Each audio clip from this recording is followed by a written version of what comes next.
Hello everyone, welcome to my another daily blog. আজকে আমরা চলে এসেছিলাম, আমাদের একটা জন্মদিনের নিমন্ত্রণ রয়েছে। এখানে আমরা বাড়ির সবাই এসেছি, বাবা, মা, প্রকাশ, মিষ্টি পাখি। এই যে সুন্দর ব্যাকড্রপটা দেখছো, এটা শুধু ছবি তোলার জন্য করা হয়েছে। আজকে যার জন্মদিন সেটা হলো এই ছোট্ট বোনটা। ওর আজকে 10th বার্থডে ছিল, তো আমরা সবাই ওর জন্মদিনে এসেছি। আর এখানে খুব সুন্দর একটা ম্যাজিক শো হচ্ছে, যেটা মিষ্টি পাখি দাদানের সাথে বসে দেখছিল। আর তারপর চলে গেলাম, আমার সব থেকে প্রধান আকর্ষণ হলো স্টার্টার কাউন্টার। আমি না মেইন কোর্সের থেকে স্টার্টার খেতে অনেক বেশি পছন্দ করি। তোমরা কারা কারা আমার মতো মেইন কোর্স ইগনোর করে স্টার্টার খেয়ে পেট ভরিয়ে নাও, কমেন্টে নিশ্চয়ই জানিয়ে যাও।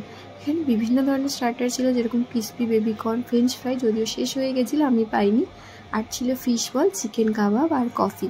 কফিটা আমরা কেউ খাইনি। তারপর চলে গেছিলাম মকটেল কাউন্টারে, যেখানে আমি বলেছিলাম যে আমাকে ভার্জিন মজিটো দিতে, কারণ আমি অন্য কিছু সাহস করে ট্রাই করতে পারি না। আমার খুবই খারাপ এক্সপিরিয়েন্স হয়েছে। আমি যতবার নতুন কিছু চুজ করেছি সেটা খেতে আমার একদমই ভালো লাগেনি, তাই আজকেও আমি ভার্জিন মজিটোই খেয়েছি। এটা আমার খুবই ভালো লাগে।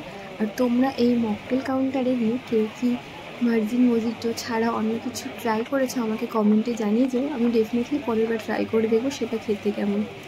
তারপর আমরা একটু মকটেলটা নিয়ে ঘোরাঘুরি করে খেলাম। তারপরে আমরা চলে গেছিলাম মেইন কোর্সের দিকে, কারণ মিষ্টি পাখিকে নিয়ে 4 জন একসাথে খাওয়া একদমই পসিবল না।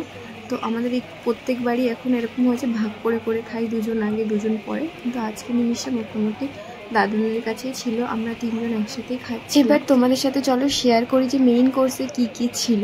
যদিও ভিডিওটা আমি খুব সাজিয়ে গুছিয়ে করতে পারিনি, তবে যেটুকু করতে পেরেছি সেটুকু তোমাদের সাথে শেয়ার করাই যায়।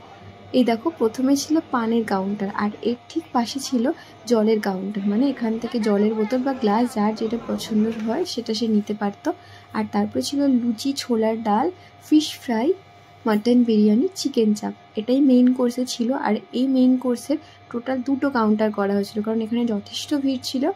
যদিও আমি মটন বিরিয়ানি খাই না, কিন্তু আমি ভেজ কাউন্টার থেকে পিস রাইস নিয়েছিলাম আর চিকেন চাপ দিয়ে খেয়েছিলাম। আর আমি লুচি আর ছোলার ডাল দিয়ে মোটামুটি পেট ভরে গেছে দুটো খেয়ে। ওই যে বললাম, আমি স্টার্টার দিয়ে পেট ভরিনি, মেইন কোর্সে আমার কোনো আকর্ষণ নেই।